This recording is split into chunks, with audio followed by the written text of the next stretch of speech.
Japan orders Google to stop forcing app installations on Android devices. Fair trade win.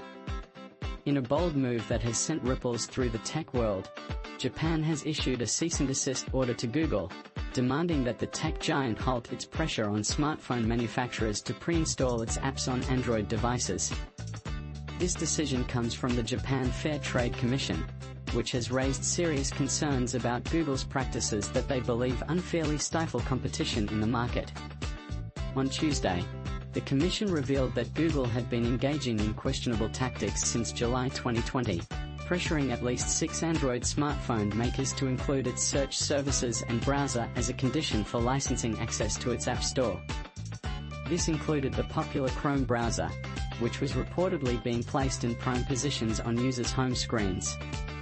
In return for these placements, Google promised advertising revenue to 4 smartphone manufacturers and a telecom operator, creating what the Commission described as trading on restrictive terms. Such practices are strictly prohibited under Japan's anti-monopoly law, which aims to ensure fair competition in the marketplace. This landmark order marks the first time a major tech company has faced such a directive in Japan, echoing similar actions taken by regulators in the United States and Europe against monopolistic behaviors of digital giants. The Commission emphasized that Google's contractual agreements effectively blocked new competitors from entering the market and restricted existing ones from reaching users, covering a staggering 80% of Android devices sold in Japan. As a result, the Commission has instructed Google to cease these practices immediately, avoid similar actions in the future, and inform all parties involved about the necessary corrective measures.